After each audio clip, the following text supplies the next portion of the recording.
अस्सलाम वालेकुम दोस्तों, तुसी वेखदे पे हो पाक पतनकास्ट ते मैं तुहाडा दोस्त अहमद फराज। दोस्तों सब तो पहले रिक्वेस्ट है चैनल ਨੂੰ सब्सक्राइब कर लो, पेज ਨੂੰ फॉलो कर लो, बहुत शुक्रिया। मौजूदा पता अड्डा बुंगा हयात, तहसीलो जिला पाक पतन शरीफ। मोबाइल नंबर है साडा 0387 54 743। व्हाट्सएप नंबर भी यही है जी, लोकल नंबर भी यही है। किसी भरा वीर ਨੂੰ first time rent second timer breed ever या जर्सी फ्रीजिंग जर्सी साहिवाल है मौजूद रही चाहिए हुए बातमाद और भरोसे नाल परचेज कर सकता है।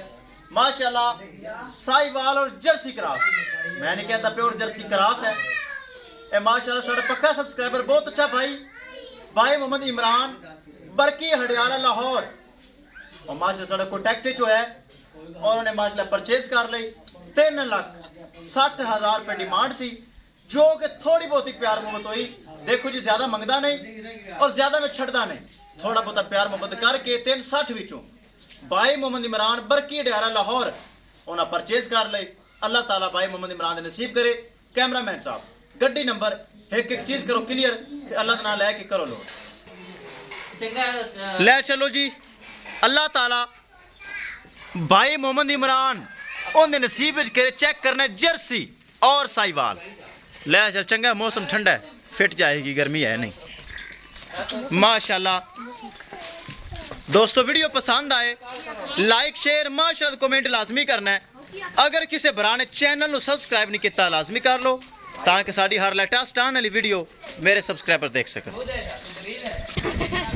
किसी मेरे भरा वीर जर्सी क्रॉस गाय चाहिए होवे राबता करके परचेज कर सकता है। भाई मोहम्मद इमरान का नसीब चंगा है, गाय गर्मी च नहीं जा रही, मौसम ठंडा है, चेक करना है। मौसम सुहाना हो गया, बेहतरीन मौसम, और लाहौर का सफ़र करेगी बड़ी फिट फाट, हवा चल पई। माशाल्लाह जी माशाल्लाह।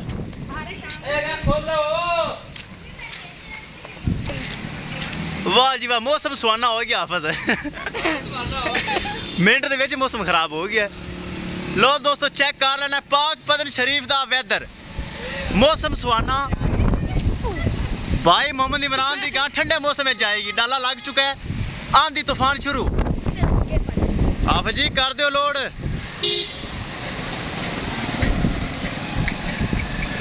लो जी दोस्तों मौसम का नज़ारा ब्राह्मण नाले करवाया है, चेक कर लेना है। ठंडा मौसम और आंधी तूफान जारी। गड्डी नंबर LWC 8223 शाहजोर। महफूज तरीके नाल ठंडे मौसम गाय हो गई लोड। किसी मेरे भरा वीर मजीद जानवर चाहिए होवन बाएतमाद और भरोसे नाल। देखो दोस्तों इन्हें मौसम खराब के बावजूद एक एक चीज़ क्लियर कर रही हैं, ताकि मेरे भरावान वीर पता चले कि भाई फराज एतमाद नाल भरोसे नाल और गारंटी नाल काम करता है। इन्हें मौसम खराब कोई भी नहीं निकलता, लेकिन मैं हर चीज़ क्लियर कर रही हूँ ताकि मेरा काम गारंटी वाला है, मेरा काम भरोसे वाला है, एतमाद वाला है। पराली पुराली हाफिज ओके हो गई, चलो गुड हो गया। लो जी माशाल्लाह हर चीज़ हो गई फिट। इंशाल्लाह दोस्तों मिलेंगे एक नई वीडियो के नाल।